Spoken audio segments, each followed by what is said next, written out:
الله ربنا هو الإله، له من الأسماء ما اصطفاه.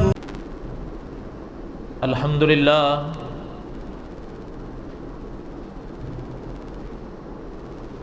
الحمد لله حمدا كثيرا طيبا كما أمر،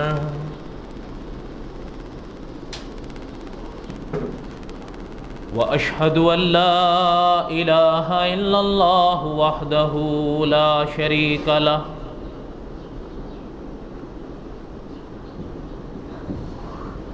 وأشهد أن سيدنا وسندنا ومولانا محمدا عبده ورسوله.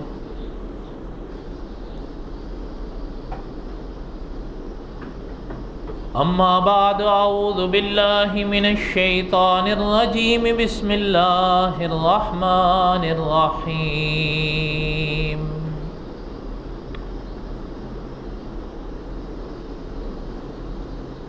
هو الذي أرسل رسوله بالهدى ودين الحق ليظهره على الدين كله، وكفى بالله شهيدا.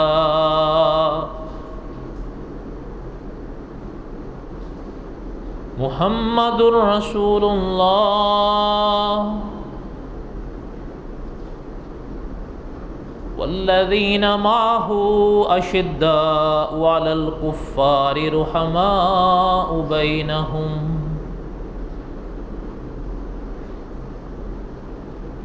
وقال النبي صلى الله عليه وسلم: علیکم بسنتی وسنت الخلفاء الراشدین المہدیین.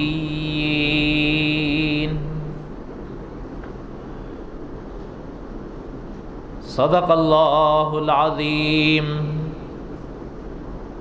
وصدق رسولہ النبی الکریم، ونحن على ذلك لمن الشاہدین والشاکرین والحمد للہ رب العالمین. اللہم صلی علی محمد وعلی آل محمد کما صلیت علی ابراہیم وعلی آل ابراہیم انک حمید مجید. اللہم بارک علی محمد وعلی آل محمد کما بارکت علی ابراہیم وعلی آل ابراہیم انک حمید مجید.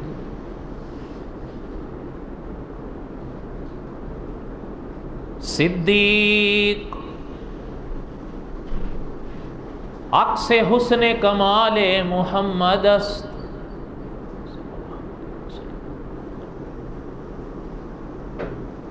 صدیق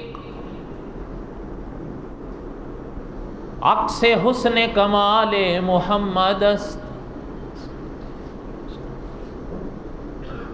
فاروق ظل جاہ جلال محمد است، عثمان ضیاء شمع جمال محمد است،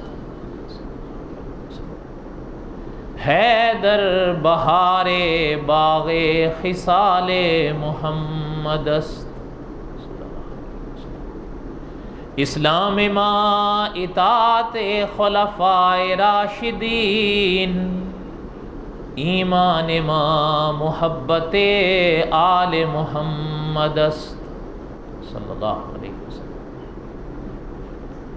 اللہم صلی علی سیدنا و مولانا محمد وعلی آل سیدنا و مولانا محمد وبارک وسلم.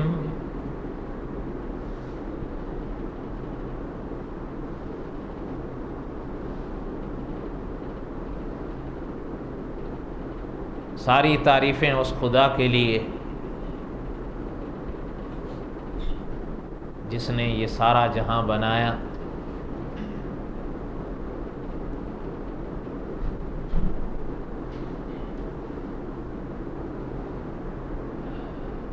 آج ماہ رمضان کا یہ آخری جمعہ ہے،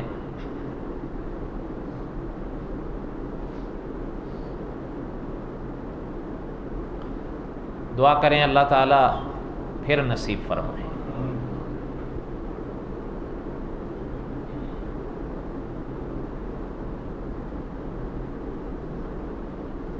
احساس اپنا اپنا ہوتا ہے،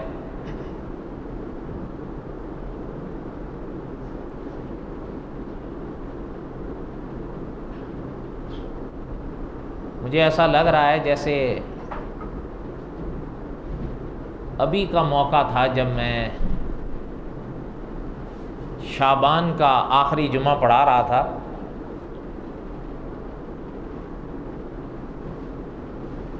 اور ایسا لگ رہا ہے کہ ایک پل کے بعد میں یہ ماہ رمضان کا، اس ماہ رمضان کا آخری جمعہ پڑھانے آیا۔ ایام معدودات، چند گنتی کے دن ہیں، بس گنتے گنتے گزر جاتے۔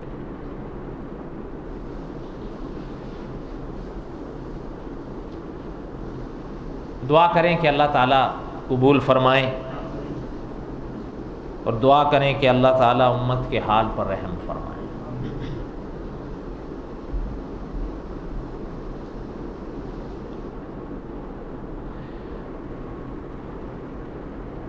اس ماہ رمضان میں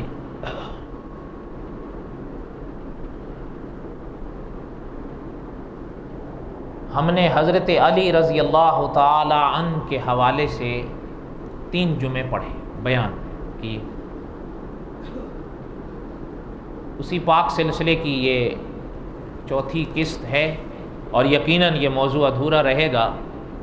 اللہ تعالیٰ نے زندگی دی، آئندہ رہے تو پھر بقایا حصہ پورا کریں گے، اگر اللہ کو منظور ہوا تو۔ سارے فیصلے اس پاک ذات کے ہاتھ میں ہیں۔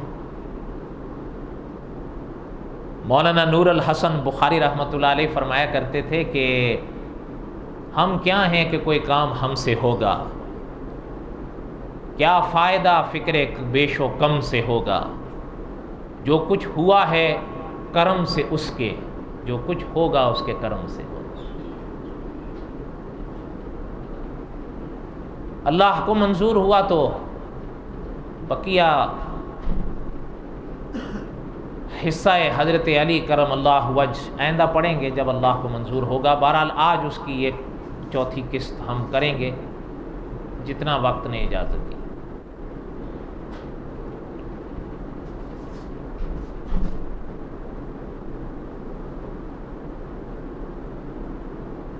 ابھی میں نے پڑھا اسلام ماں اطاعت خلفائے راشدین، ایمان ماں محبت آل محمد است صلی اللہ علیہ وسلم۔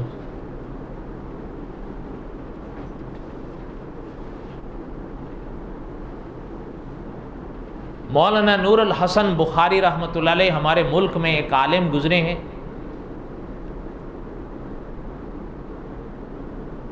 یعنی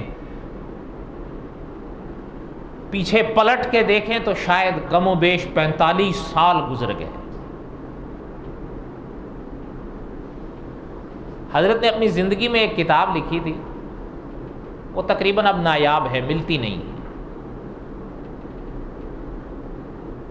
ہم جب پڑھا کرتے تھے تو مجھے آج بھی اپنے استادوں کی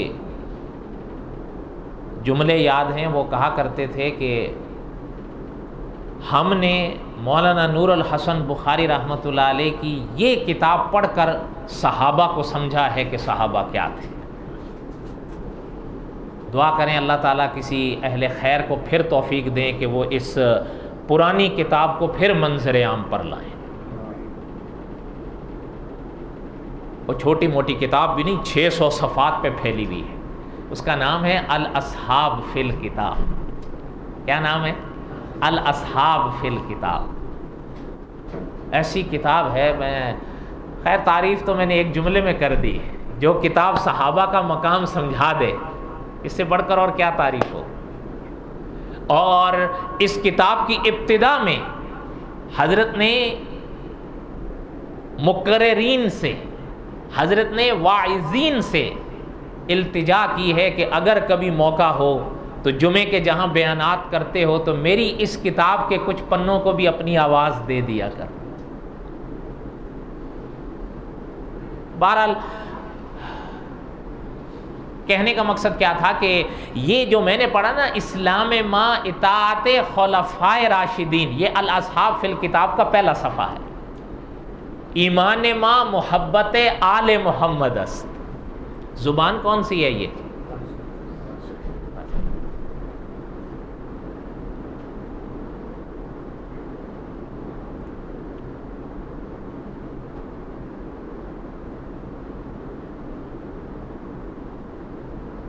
حضرت علی رضی اللہ تعالی عنہ کے حوالے سے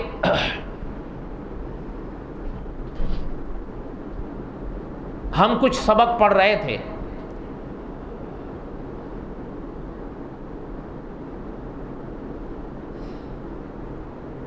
مولانا ابو الحسن علی ندوی رحمۃ اللہ علیہ نے المرتضیٰ کرم اللہ وجہ حضرت علی رضی اللہ تعالیٰ عنہ پر لکھی ہے۔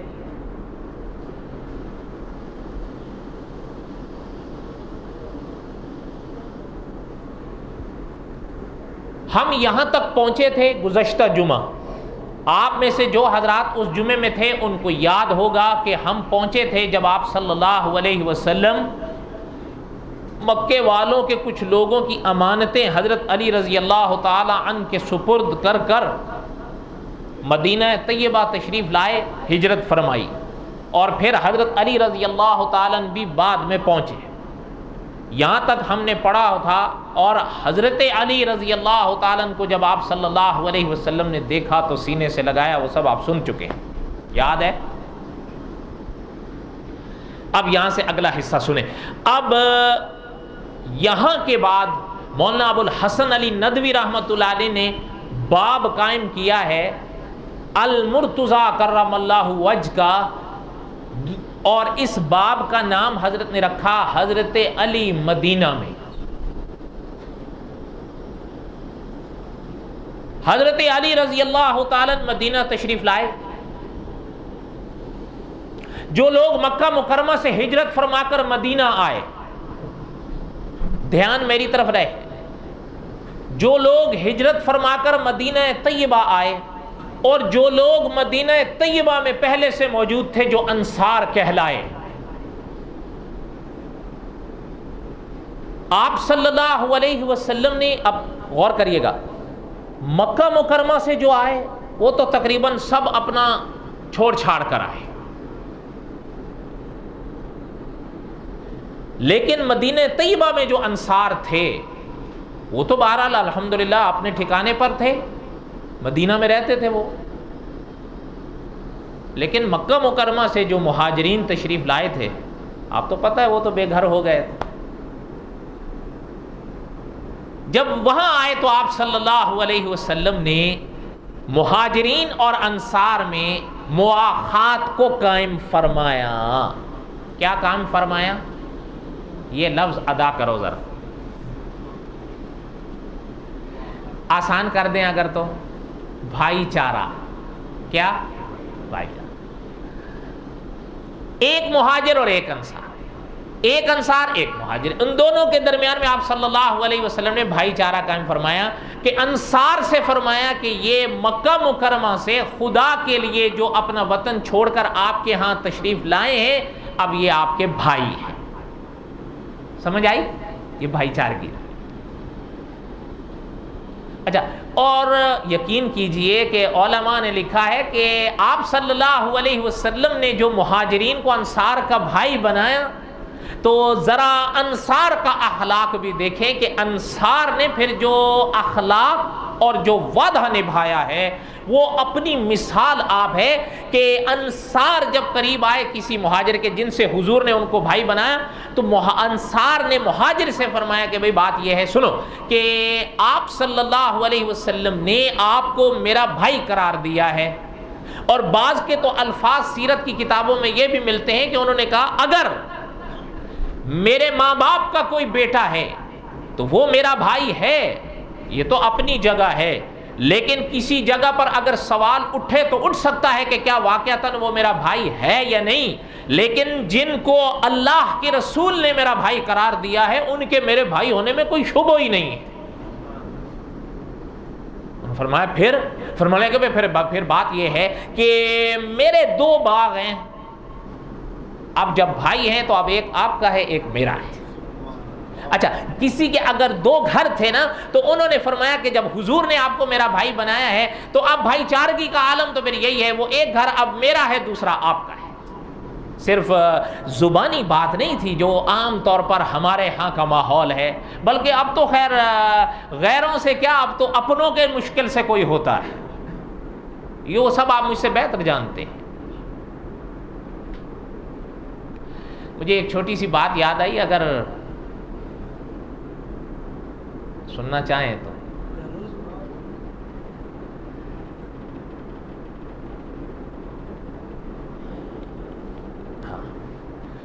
آپ نے نام سنا ہوگا شورش کاشمیری، مرحوم فوت ہو گیا، وہ زمانہ گزر گیا، سنا ہے آپ میں سے کسی نے نام ان کا؟ شورش کاشمیری مرحوم کا نہیں سنا؟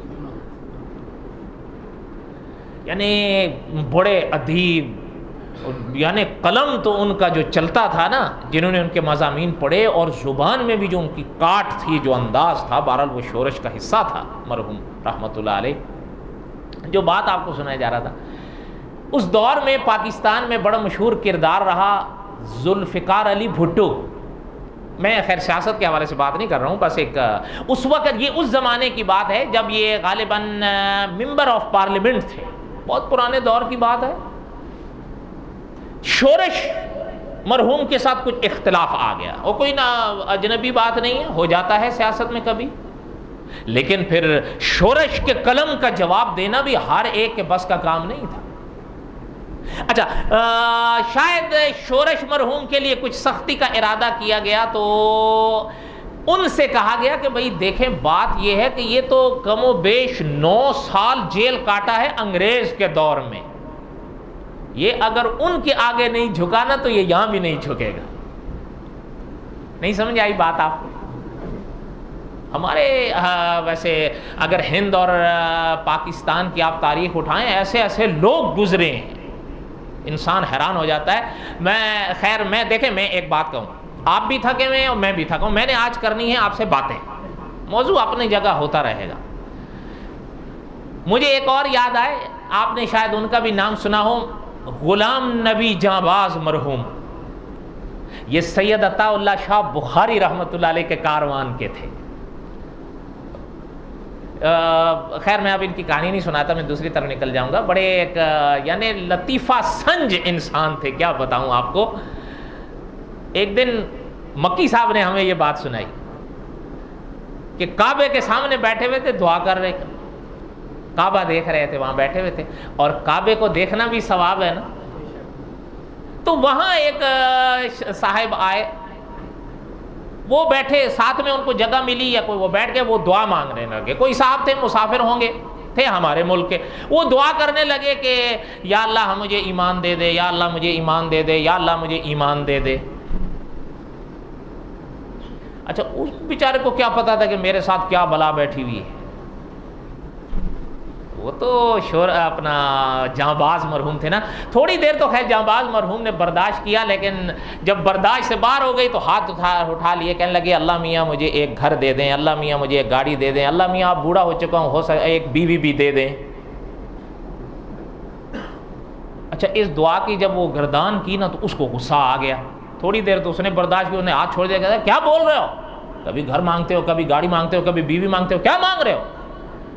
جہاں مرحوم نے کہا کہ جناب، بالکل ہنسے نہیں، بالکل ضبط کیا، کہنے لگے جناب برا کیوں مانتے ہو، کافی دیر سے تو میں بھی برداشت کر رہا ہوں کہ یا اللہ ایمان دے دے، یا اللہ ایمان دے دے، ایمان دے دے، ایمان دے دے، ایمان نہیں ہے تو یہاں کیا کر رہے ہو؟ نہیں سمجھے ہو جہاں باز کی بات؟ اس انسان کے بعد جو شے نہیں ہوتی وہی وہ خدا سے مانگتا ہے، تمہارے پاس ایمان نہیں ہوگا، لگاتار مانگتے جا رہے ہو، میرے پاس گاڑی نہیں ہے، بیوی نہیں ہے، گھر نہیں، وہی مانگ رہا ہوں۔ پیغام اصلاحی تھا، انداز نرالا تھا۔ تو جہاں باز تھے نا، وہ اپنا ان کا ایک بڑا مشہور ہوا تھا کہ کوئی منجم سے پوچھ آئے فلک سے کیوں ٹوٹتے ہیں تارے۔ کیا لوگ تھے، حقیقت ہے۔ ہمیں یاد ہے حضرت شیخ مکی صاحب بتا رہے تھے کہ ہم نے ایک دفعہ جہاں باز مرحوم سے ایک سوال کیا کہ جہاں باز صاحب ایک بات بتائیے کہ آپ جب انگریز کا دور تھا تب بھی اکثر جیل میں ہوتے تھے، اور جب یہ دور آیا ہے ابھی بھی آپ اکثر جیل میں ہی ہوتے ہیں کیونکہ باہر کی فضا تو آپ کو پسند ہی نہیں ہے، لیکن فرق کیا پایا ہے دونوں نظاموں میں آپ نے؟ سوال سمجھ آیا مکی صاحب کا؟ اور بولو تو صحیح۔ حضرت شیخ مکی صاحب بتانے لگے کہ جہاں باز مرحوم مجھ سے کہنے لگے مکی صاحب جیل ہم نے اس دور میں بھی کاٹی ہے، جیلیں ہم نے اس دور میں بھی کاٹی ہیں، ہاں یہ فرق ضرور پایا ہے کہ انگریز بے دین تھا، بے آئین نہیں تھا، ہمارے بے دین بھی ہیں، بے آئین بھی ہیں۔ بڑی بات کہی ہے جہاں باز مرحوم نے، اگر آپ سمجھیں تو۔ خیر آپ کیوں نہیں سمجھیں گے، آپ تو میڈیا کے لوگ ہیں ماشاءاللہ، اب تو ساری دنیا آپ کی انگلیوں میں ہے، صبح دوپہر شام میڈیا کے ساتھ آپ وابستہ ہیں، آپ نہیں سمجھیں گے تو میں سمجھوں گا۔ خیر بارہ میں شورش کی بات بتا رہا تھا، آپ کو یاد ہے شورش مرحوم کا کچھ اختلاف آ گیا اپنا ان کے ساتھ، کن کے ساتھ؟ اچھا اب ان کو کسی نے کہا کہ دیکھیں یہ اس دور میں بھی جیل کاٹ چکے ہیں، یہ وہاں نہیں جھکے تو یہاں بھی نہیں جھکیں گے، البتہ آپ کو ان کی ایک کمزوری بتاتا ہوں۔ وہ کیا ہے؟ کہا کمزوری شورش کی ایک ہی ہے کہ جو شخص ان کے گھر پر چلا جائے شورش پھر اس کی مخالفت چھوڑ دیتے ہیں، پھر کبھی وہ اس کے خلاف کوئی بات نہیں کرتے، یہ شورش کی کمزوری ہے، ہر جھگڑا وہ ختم کر دیتے۔ بات سمجھ آئی ہے شورش کی؟ اچھا یہ خامی تھی یا خوبی تھی؟ اچھا آپ یقین کریں کہ ذوالفقار علی بھٹو خود اس دور میں چل کر شورش کے گھر پر آئے، اب جیسے ہی شورش کے گھر پر آئے تو شورش تو کہا بھئی بات یہ ہے، اب آپ آ گئے تو بات ساری ختم۔ اس کے بعد اکابر نے فرمایا پھر ہم نے شورش کی زبان یا قلم سے کوئی چیز پھر ایسی نہیں سنی، یہ شورش کا مزاج تھا۔ لیکن جو بات آپ کو سنانے چلا تھا نا وہ یہ سنا رہا تھا کہ جب ذوالفقار علی بھٹو رخصت ہونے لگے نا تو شورش مرحوم ان کو چھوڑنے کے لیے آئے، تو ذوالفقار علی بھٹو شورش مرحوم سے کہنے لگے دیکھیں ایک بات ہے شورش صاحب کہ آئندہ کوئی بھی آپ کو کام ہو آپ براہ راست مجھ سے رابطہ کریں، مجھے اپنی خدمت کا موقع دیں، میں آپ کا بھائی ہوں۔ بات سمجھ آئی ہے؟ اچھا شورش مسکرا دیے، کہنے لگے کہ دیکھیں بھئی بات یہ ہے آپ کا جو آپ نے کہا ہے نا وہ تو بہت بہت شکریہ آپ کا، لیکن میں پھر بھی محتاط رہوں گا اس لیے کہ کوئی بھائی یوسف کے بھی رہے ہیں۔ نہیں سمجھے بات؟ کچھ بھائی یوسف کی بھی رہے ہیں، تھوڑا میں محتاط رہوں گا، کیا پتا کہ آپ کہیں وہ یوسف والے بھائی نہ ہوں۔ تو بہرحال میرے کہنے کا مقصد یہ تھا کہ آج جو بات میں کر رہا تھا جس ماحول سے آپ اور ہم گزر رہے ہیں تو وہاں تو اپنوں سے بھی بسا اوقات محتاط ہونا پڑتا ہے، اس لیے وہ جو حضور علیہ الصلوۃ والسلام نے مہاجرین اور انصار میں بھائی چارہ قائم فرمایا تو اس کی تو مثال نہیں ملتی۔ اسی کے ضمن میں مجھے شورش مرحوم کا واقعہ یاد آیا، میں نے سنا، میری عادت ہے میں سنا دیتا ہوں، کچھ باتیں محفوظ ہو جاتی ہیں۔ ہمارے ہی تاریخ کے یہ یادگار پنے ہیں، لیکن اب جو ہماری ینگ جنریشن آ رہی ہے وہ ان سے واقف نہیں ہے، اللہ ماشاء اللہ، وہ خال بس خالی کامنٹس لکھنا آتے ہیں ان کو جو یہ نئے والے ہیں، اور یا زیادہ زیادہ ڈسک لائک بس دباتے جاؤ، اب اس پہ کیا خرچ آتا ہے۔ وہ پرانے مدرسے میں جب میں نے حضرت امیر معاویہ رضی اللہ تعالیٰ عنہ پہ ایک درس دیا تھا نا، اس کے آپ نیچے کامنٹس پڑھو آپ، اوہ جو گالیاں اللہ تعالیٰ معاف فرمائے، یا حضرت معاویہ کو یا باقی جو بچی ہیں مجھے۔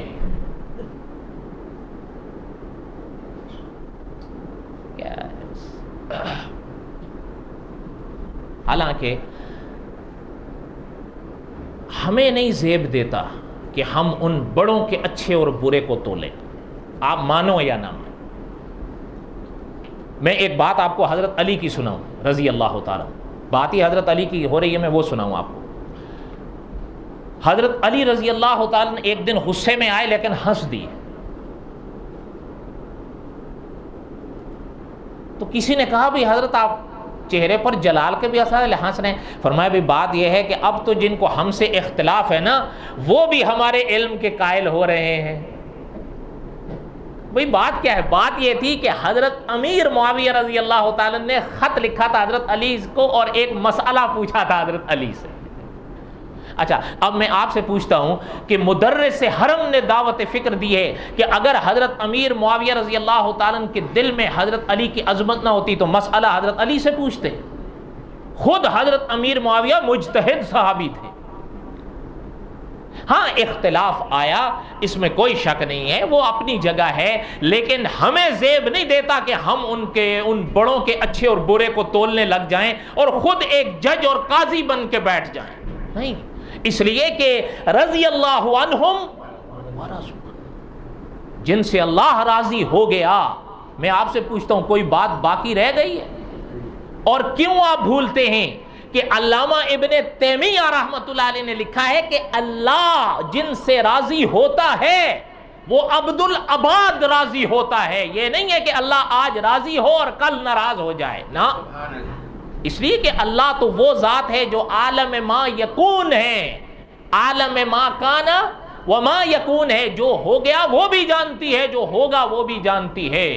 جو ہو گیا وہ بھی جانتی اور جو ہوگا وہ بھی. تو اللہ نے پھر کیوں فرما دیا رضی اللہ عنہم ورضوا. اچھا حضرت علی رضی اللہ تعالیٰ سے پتہ ہے حضرت امیر معاویہ رضی اللہ تعالیٰ نے مسئلہ کیا پوچھا تھا؟ حضرت امیر معاویہ رضی اللہ تعالیٰ نے پوچھا یہ تھا کہ حضرت ایک جگہ موت ہوئی ہے اور جو شخص مرا ہے نا اس کے ورثاء کی بحث چلی ہے. اس کے ورثاء میں جہاں بیٹے ہیں بیٹیاں ہیں وہاں ایک ایسا شخص ہے جو خنثی مشکل ہے. کیا ہے؟ خنثی مشکل. کس کو کہتے ہیں؟ کیا خیال ہے بھائی؟ خنثی مشکل کس کو کہتے ہیں؟ ہاں مسئلہ اٹکا نا. اب وہ حضرت امیر معاویہ رضی اللہ تعالیٰ فرمانے لگے کہ بھئی بات یہ ہے تو ایک ہی باپ کی اولادیں گے، لیکن ان کی وراثت کا مسئلہ اب جن کے جو لڑکے ہیں ان کا بھی واضح ہے، جو لڑکیاں ہیں ان کا ایسا بھی واضح ہے، لیکن اس کا کیا کریں؟ اس کو لڑکے کی طرف ڈالیں یا لڑکیوں کی طرف ڈالیں؟ تو حضرت علی رضی اللہ تعالیٰ نے فیصلہ فرمایا. لیکن خیر کہنے کا مقصد کیا تھا میرا وہ موضوع بیان کرنا نہیں، مسئلہ بیان کرنا میرا موضوع نہیں ہے. میں یہ سے بتا رہا تھا کہ ذرا تعلقات دیکھیں، اختلاف اپنی جگہ لیکن پھر بھی وہ آپس میں رابطے میں ہیں، پھر بھی وہ آپس میں ایک دوسرے کے خلاف کوئی ایسا لفظ نہیں استعمال کرتے جو کسی ایک کی بھی شان کے خلاف. کیوں؟ ذرا غور تو کریں نا. حضرت امیر معاویہ کون ہیں؟ وہ ابن ابی سفیان ہیں رضی اللہ تعالی عنہما. اور ابن ابی سفیان کون ہیں؟ وہ ابن عبد المطلب ہیں. اور دوسری طرف دیکھیں کہ حضرت علی کون ہیں؟ وہ ابن ابی طالب ہیں. اور ابن ابی طالب کون ہیں؟ وہ ابن عبد المطلب ہیں. نہیں سمجھے ہو آپ لوگ؟ سوال ہی نہیں پیدا ہوتا. میں لکھ کے دے رہا ہوں، آپ لوگ نہیں سمجھے. جھوٹ مت بولو، بس مدرسے میں بیٹھے ہوئے. یہ وہ مجمع نہیں ہے. مجھے بھی آپ سے واہ راہ پڑے ہوئے 5 سال ہو گئے. خیر بہرحال اتنا دماغ پہ کیوں زور دو آپ؟ ٹھیک ہے، اللہ اللہ خیر سال. جو مواخات کی بات بتا رہا تھا کہ آپ صلی اللہ علیہ وسلم نے بھائی چارہ کام فرمایا. اچھا آپ حیران ہوں گے کہ آگے بھی مہاجرین تھے. مدرس حرم فرماتے ہیں آگے بھی مہاجرین تھے. جب انصار نے یہ اخلاق پیش کیا تو مہاجرین نے فرمایا کہ اللہ تعالیٰ آپ کو جزائے خیر نصیب فرمائے. آپ نے کہہ دیا بس بہت بہت شکریہ، ہمیں صرف ایک کلہاڑی دے دیں، ایک رسی دے دیں اور یہ بتا دیں کہ لکڑیاں کہاں ملتی ہیں، بس ہم کر لیں گے، اللہ تعالیٰ دینے والی ذات. سمجھ آئی بات؟ آگے بھی تو مہاجرین تھے نا. اچھا جو بات میں آپ کو سنا رہا تھا کہ اب علماء نے لکھا ہے کہ آپ صلی اللہ علیہ وسلم نے انصار کو مہاجرین کا بھائی بنایا، مہاجرین کو انصار کا بھائی چارہ قائم کیا، ایک کو ایک سے ایک کو ایک سے ایک سے ایک. جب آخرلی بار آئی نا تو بعض علماء نے فرمایا جس کو مدرس حرم نے انتخاب کیا ہے کہ حضرت علی اکیلے رہ گئے. اور آپ صلی اللہ علیہ وسلم نے جو رخ انور حضرت علی رضی اللہ تعالیٰ کی طرف پھیرا تو حضرت علی فرمانے لگے آقا میں تو رہ گیا، باقی تو سب آپس میں بھائی بھائی ہو گئے، میں تو مدرس حرم فرماتے ہیں آقا نے حضرت علی کا ہاتھ پکڑ لیا، فرمایا آپ کے لیے ہم جو ہیں، نہ کیا کرنے جا رہے ہو، روزہ ٹوٹ جائے گا۔ اس موقع پر آپ سبحان اللہ نہیں کہو گے تو کون سے موقع پر کہو گے؟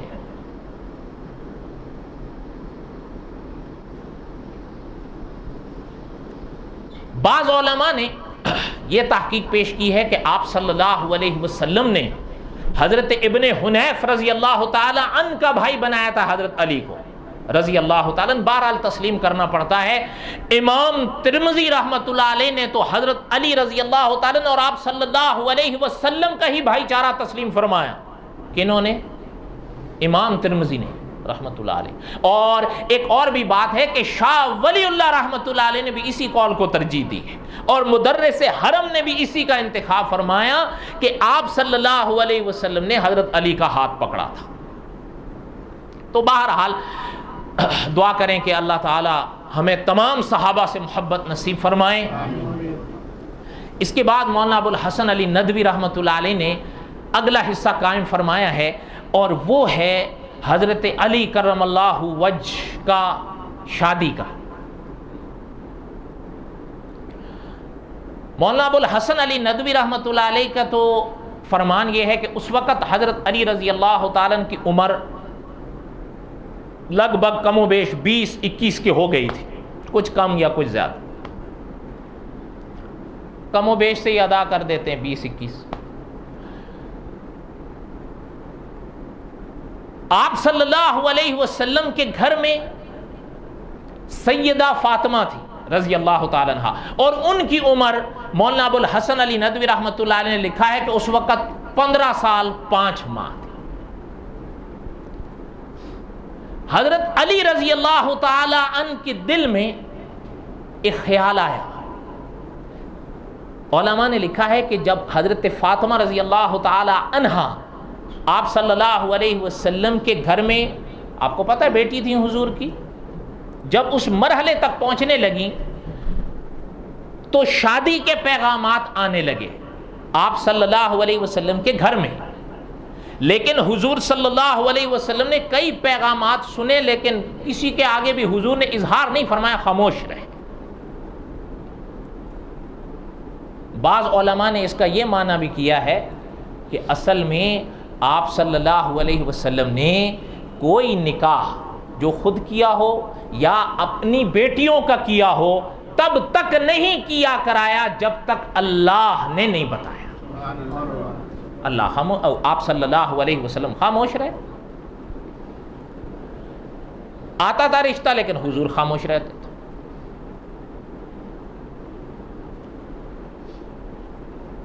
حضرت علی رضی اللہ تعالیٰ نے جب وہ ماحول دیکھا تو دل میں ایک خیال آیا کہ میں رشتہ مانگوں، لیکن پھر خاموش ہو۔ کیوں خاموش ہو گئے اس کی وضاحت آگے آ جاتی، خود حضرت نے اس کا اظہار فرمایا۔ یہی دن چل رہے تھے کہ ایک دن حضرت علی رضی اللہ تعالیٰ عنہ کو حضرت علی رضی اللہ تعالیٰ عنہ کو حضرت رفیق میں ہجرت اور حضرت عمر بن خطاب رضی اللہ عنہما نے بلایا۔ بات سننا،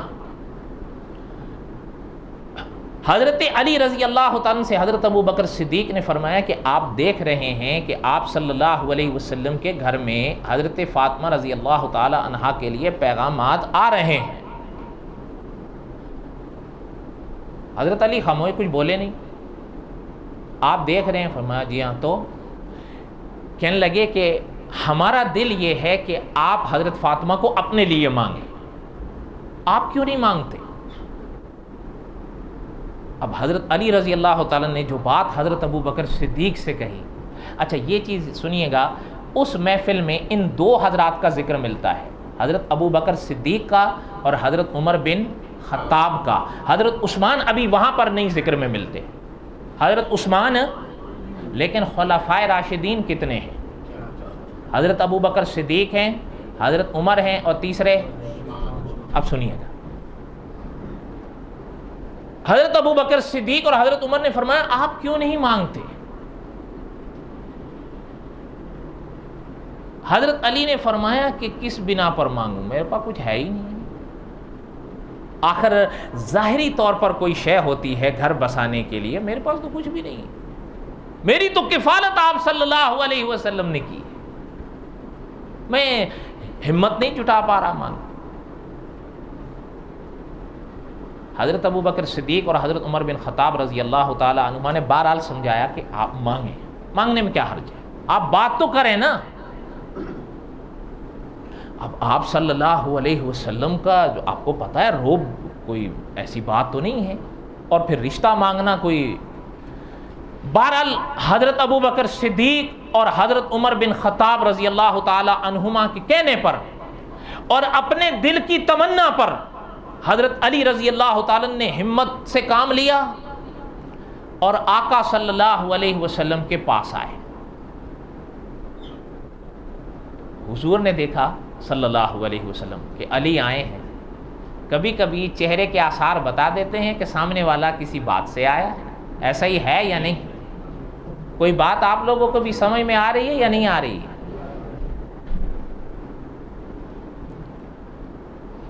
حضور نے فرمایا علی کیسے آنا ہو، بیٹھو۔ بہرحال اب حضرت علی اب آپ صلی اللہ علیہ وسلم کے سامنے اب ہمت نہ کہ کیسے مانگوں۔ بہرحال قصہ مختصر یہ کہ حضرت علی رضی اللہ تعالی نے ہمت جٹا کر رشتہ مانگ ہی لیا۔ اب جیسے ہی رشتہ مانگا نا تو مولانا ابو الحسن علی ندوی رحمۃ اللہ علیہ لکھتے ہیں کہ حضور علیہ الصلوۃ والسلام کا چہرہ کھل اٹھا اور فرمایا علی اہلاً سہلاً۔ ان کا معنی علماء نے لکھا ہے کہ گویا حضور نے فرمایا قبول ہے۔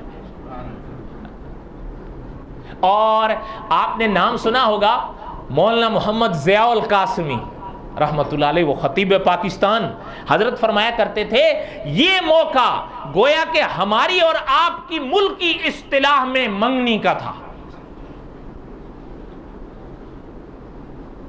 بہت حضور خوش ہوئے، بہت خوش، حتیٰ کہ اتنے خوش ہوئے کہ مولانا ابو الحسن علی ندوی رحمۃ اللہ علیہ نے تو یہاں تک لکھا ہے اسی پنے پر کہ اگلے موقع پر آقا نے فرمایا حضرت فاطمہ سے کہ فاطمہ ہم نے اپنے اہل بیت میں سے سب سے بہترین شخص آپ کو دے دیا ہے، یا آپ کو ان کو دے دیا۔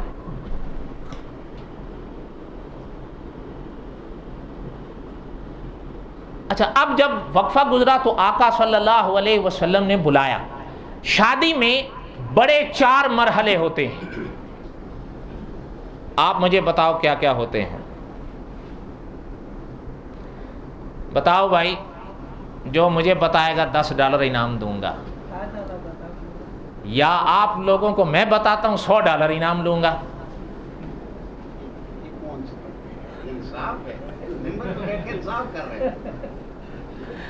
چار بڑے مرحلے یہ ہمارے ملک کی اصطلاح کے لحاظ سے، منگنی ہے، تقریب نکاح ہے، جہیز ہے، رخصتی ہے۔ یاد رہے گا، یہ ہمارے ملک کی اصطلاحات ہیں بر ہند کی۔ منگنی ہے، تقریب نکاح، کوئی اسی کو تقریب شادی بھی کہہ دیتے ہیں، بس زبان کا فرق ہے، نکاح عربی ہے، شادی اردو ہے، اور تیسرا جہیز، اور چوتھا رخصت۔ پہلا مرحلہ تو اہلاً سہلاً پر ہی ہو گیا۔ اچھا، اور مولانا ضیاء القاسمی رحمۃ اللہ علیہ، وہ خطیب پاکستان، وہ تو فرمایا کرتے تھے دعوت فکر ہے، نہ مہندی کی رسم ہے نہ کچھ اور ہنگامہ ہے، بس اہلاً سہلاً پہ ہو گیا۔ اب آقا صلی اللہ علیہ وسلم نے جو دوسرا مرحلہ تھا وہ کیا تھا؟ تقریب فرمایا علی رضی اللہ تعالی پاس کچھ ہے بھی؟ فرمایا آقا 2 چیزیں ہیں۔ کتنی چیزیں ہیں؟ 2 چیزیں۔ فرمایا وہ کیا ہیں؟ فرمایا ایک ہے گھوڑا اور دوسری ہے زرہ۔ زرہ سمجھتے ہیں آپ؟ وہ کیا کہتے ہیں جو آج کل بھی وہ پہن لیتے ہیں، پروف جیکٹ، یہ اسی زرہ کا متبادل ہے، جدید نمونہ۔ زرہ پرانے دور میں ہوتی تھی، اب یہ نیا دور ہے، اب تو سب کوئی نیا دور ہے نا۔ بلکہ آپ نے سنا ہے، اگر نہ سنا ہو تو میں آپ کو دکھاؤں گا، ایک آواز آ رہی ہے کہ قرآن پاک میں ہے یا ایھا الذین آمنو، اے ایمان والو کتب علیکم الصیام، تمہارے اوپر روزے. وہ کہتا ہے کہ سیام جمع ہے، جمع، میرے ساتھ بول دو، جمع ہے. جمع کا لفظ 3 کے لیے بولا جاتا ہے، تو روزے تو زیادہ سے زیادہ 3 ہونے چاہیے، تو مولویوں نے 30 بنائے ہوئے ہیں. ہاں، یہ آج کل کے نئے مجتہد ہیں نا، وہی ان کو جب اجتہاد کا موقع ملے گا نا. اچھا، میں ایک بات آپ کو سناؤں.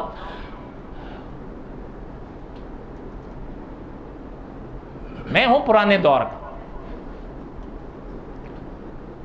آپ نے تو خیر نام سنا ہوگا، اتنا پرانا دور ان کا نہیں گزرا. جنرل ضیاء الحق مرحوم، ان کے دور میں مفتی محمود صاحب ہوتے تھے رحمۃ اللہ علیہ، جو شیخ الاسلام والمسلمین کہلاتے تھے.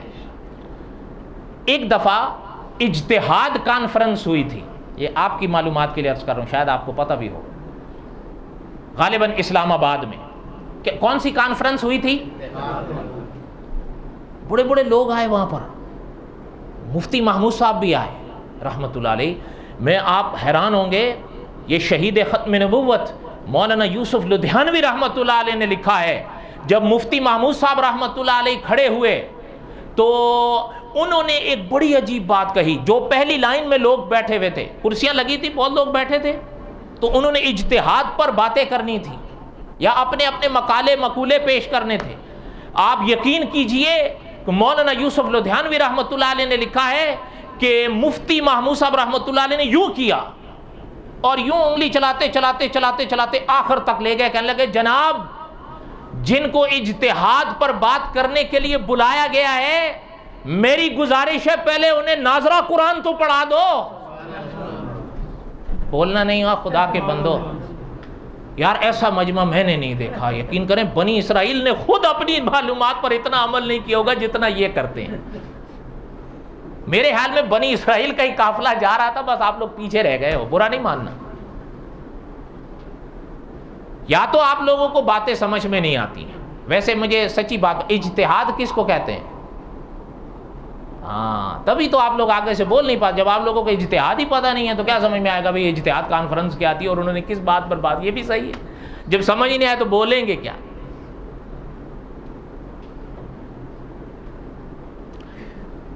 حضرت علی رضی اللہ تعالیٰ، جو بات خیر سنا رہا تھا، حضرت علی رضی اللہ تعالیٰ فرمایا میرے پاس 2 چیزیں ہیں، زرہ کیا ہے اور گھوڑا.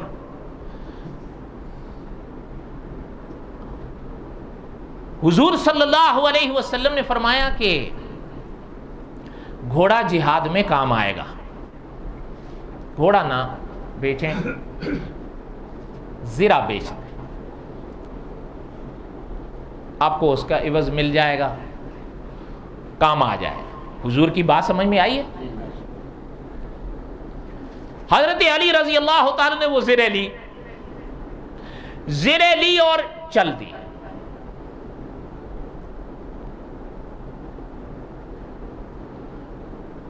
آئے بازار میں، دیکھا تو مدینہ منورہ کے بازار لگا ہوا، لوگ لے رہے ہیں، دے رہے ہیں، بیچ رہے ہیں، کر رہے ہیں.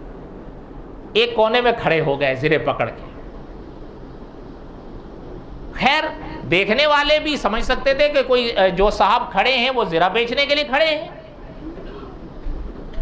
لوگ آ رہے ہیں، جا رہے ہیں، آ رہے ہیں، جا رہے ہیں. کوئی آ کر پوچھتا ہے کتنے کی ہے، بتاتے ہیں تقریباً 450 درہم.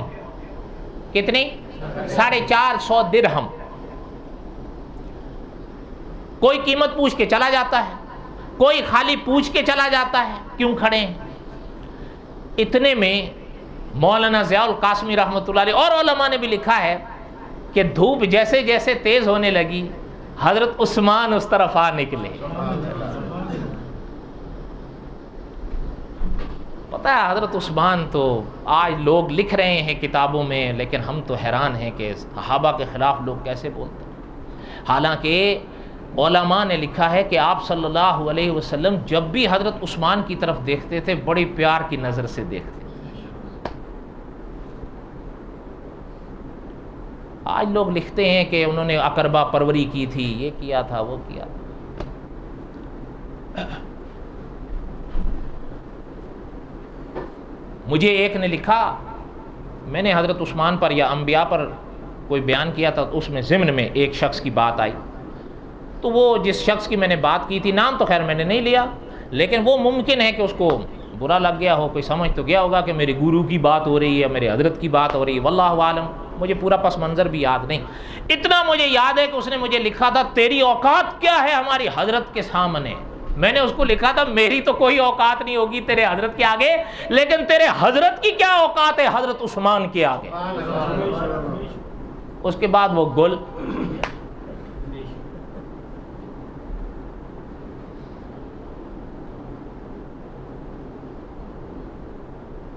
حضرت عثمان رضی اللہ تعالی نے دیکھا، سمجھ گئے، پاس آ گئے، سلام کیا، بات کی، فرمایا علی کیا کر رہے ہیں؟ فرمایا کہ بھائی بات یہ ہے، یہ زرے بیچ رہا ہوں۔ فرمایا کیوں؟ کہنے لگے کہ بات ہوئی ہے شادی کی حضور کے گھر میں صلی اللہ علیہ وسلم، اور حضور ہی نے فرمایا ہے کہ یہ بیچ دو، چونکہ میرے پاس تو یا گھوڑا ہے یا یہ ہے، حضور نے فرمایا گھوڑا جہاد میں کام آئے گا، اس کو بیچ دو۔ میری طرف توجہ دیں، درود شریف پڑھ لیں، اللہم صلی علی سیدنا مولانا محمد وعلی آل سیدنا مولانا محمد وبارک وسلم وصلی علیہ۔ فرمایا زرے بیچنے آیا ہوں۔ فرمایا کتنی کی بیچو گے آپ؟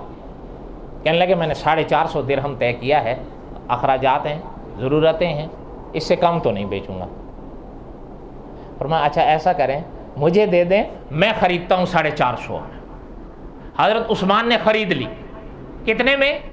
450 کی تھیلی۔ علماء نے فرمایا وہیں پر حضرت عثمان رضی اللہ تعالیٰ نے حضرت علی کو ادا کر دی اور زرے لے لی۔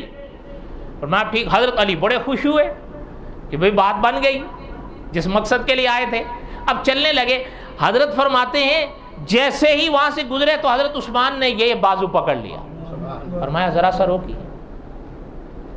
فرمایا ابھی ابھی آپ نے ذکر کیا تھا کہ آپ شادی کے حوالے سے یہ بیچ رہے تھے۔ فرمایا ہاں۔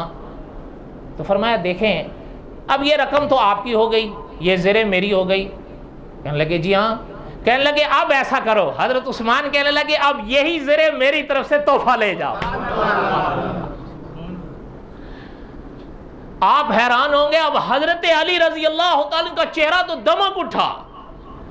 اب جیسے ہی حضرت عثمان تو یہ کہہ کے چل دیے، یہ تو وہ کہہ کے جو چلے ہیں، تو اکابر فرماتے ہیں کہ اللہ کا قرآن 26ویں پارے کی آیت جگمگاتی ہے، محمد الرسول اللہ، محمد اللہ کے رسول ہیں صلی اللہ علیہ وسلم۔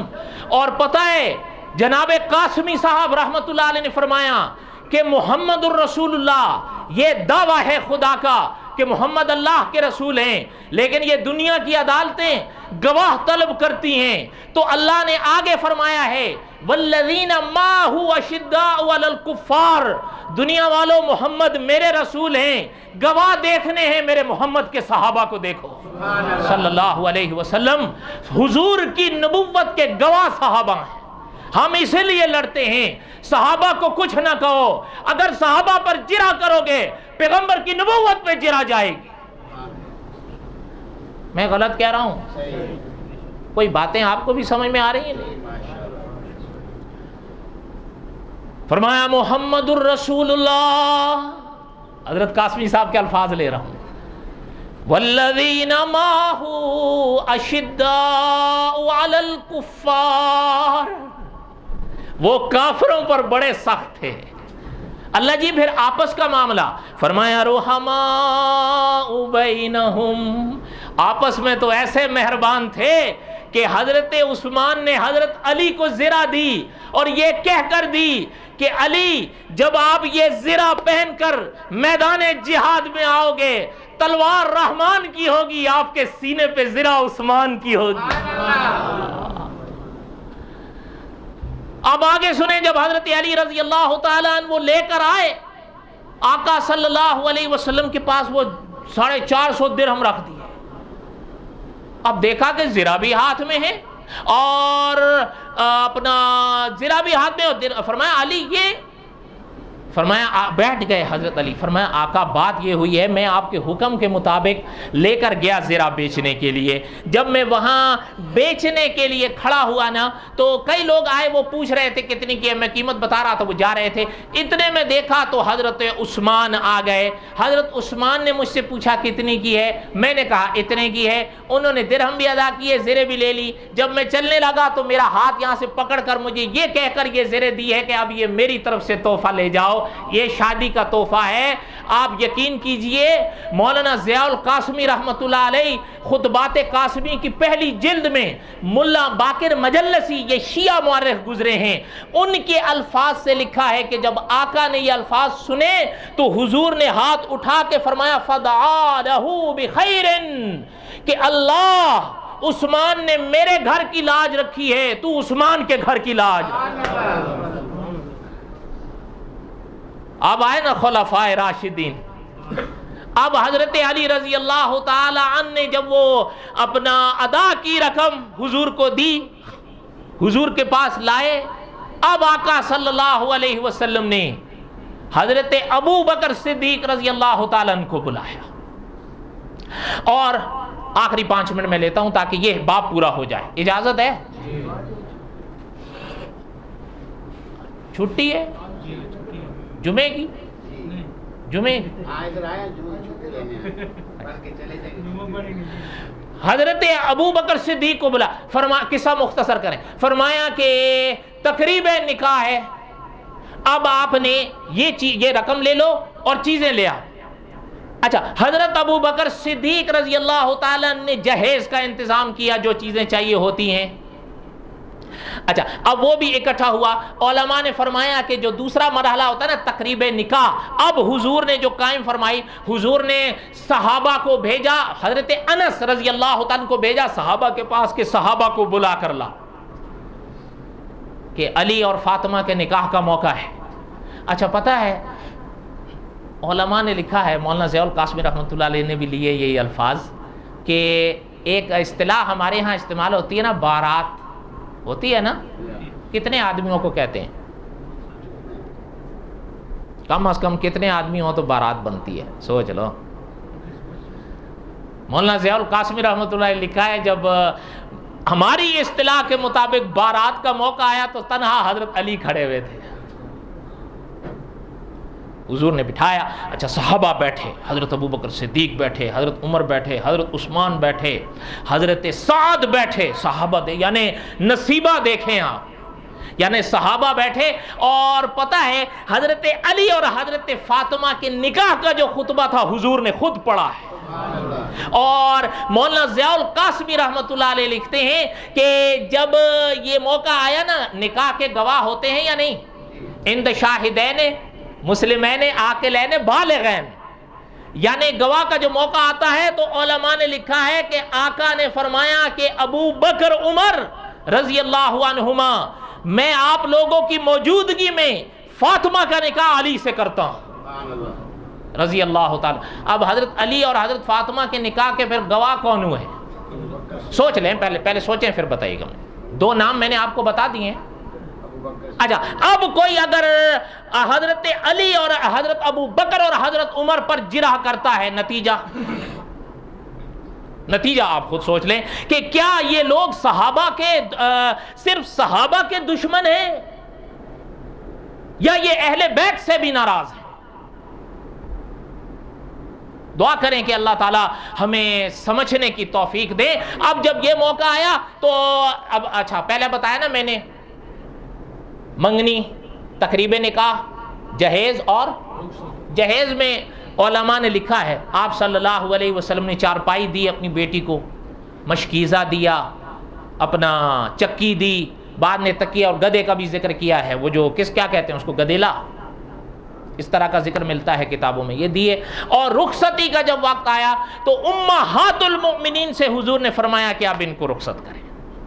اچھا، جب وہ گئے نا حضرت فاطمہ رضی اللہ تعالی عنہا کو رخصت کرنے کے لیے، کبھی وہ منظر آپ کتاب میں پڑھیں، حضرت ام سلمہ رضی اللہ تعالیٰ عنہ نے جب حضرت فاطمہ نے قدم اٹھایا نا گھر کی دہلیز کی طرف نکلنے کے لیے، تو حضرت ام سلمہ کے منہ سے نکل گیا کہ کاش آج خدیجہ ہوتی۔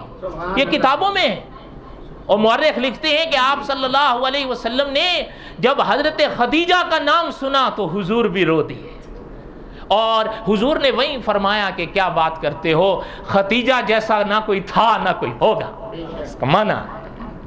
تو امہات المؤمنین بھی فرماتی ہیں کہ ہمیں رشک آیا حضرت خدیجہ کی قسمت پر کہ حضور کے دل میں آج بھی ان کی یاد تازہ ہے۔ اچھا، ادھر مورخ اسلام لکھتے ہیں جب حضرت فاطمہ نے اپنی والد، کیونکہ بیٹی تو حضرت خدیجہ کی تھی، بیٹی کن کی تھی؟ تو حضرت خدیجہ کی تھی۔ جب ماں کا نام سنا تو جنہوں نے حضرت فاطمہ کے کندھے پر ہاتھ رکھا ہوا تھا ان کا آہستہ سا ہاتھ ہٹا کر خود ایک دوسرے کونے کی طرف چلی گئیں اور دیوار کے ساتھ ٹیک لگا کے بیٹھی اور چہرے کو چھپا لیا، لیکن محسوس ہو گیا کہ رو رہی ہیں۔ تو اب کسی کی ہمت نہ پڑے، تو آخر میں آقا صلی اللہ علیہ وسلم پاس آئے حضرت فاطمہ کے، بیٹھے اور بیٹھ کے یعنی حضور صلی اللہ علیہ وسلم نے حضرت فاطمہ پر سر پر ہاتھ رکھا، اور پتہ ہے کیا فرمایا آقا نے؟ ذرا دیکھیں پیغمبر عقیدہ کیسے بنا رہے ہیں، یہ موقع دیکھیں آپ کہ سر پر ہاتھ رکھا اور شفقت دیکھیں پیغمبر کی۔ فرمایا فاطمہ، یہ کتابوں میں ہے، اللہ غنی وانتم فقراء، سبحان اللہ، کہ فاطمہ اللہ بے نیاز ہیں، آپ اور ہم تو فقیر ہیں، اس کی مرضی کے آگے کس کی چل سکتی؟ جتنی انہوں نے خدیجہ کو عمر دی تھی وہ پال۔ بات سمجھ میں آئی ہے؟ پھر آپ صلی اللہ علیہ وسلم کے سینے سے لگی روئی، والدہ تھی نہیں، والد تو تھے، اور والد کی تو کوئی مثال ہی نہیں ہے یا نہیں؟ بعد از خدا بزرگ توئی قصہ مختصر۔ اس طریقے سے حضرت علی رضی اللہ تعالی عنہ کے گھر حضرت فاطمہ رضی اللہ تعالی عنہا کو آپ صلی اللہ علیہ وسلم نے رخصت فرمایا۔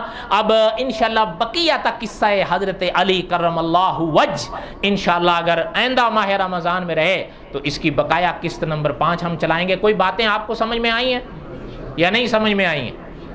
اور مل کے بولو آئی ہیں یا نہیں آئی ہیں؟ چلیں، اللہ تعالیٰ دعا کریں اللہ تعالیٰ قبول فرمائیں۔ وما علینا الا البلاغ المبین۔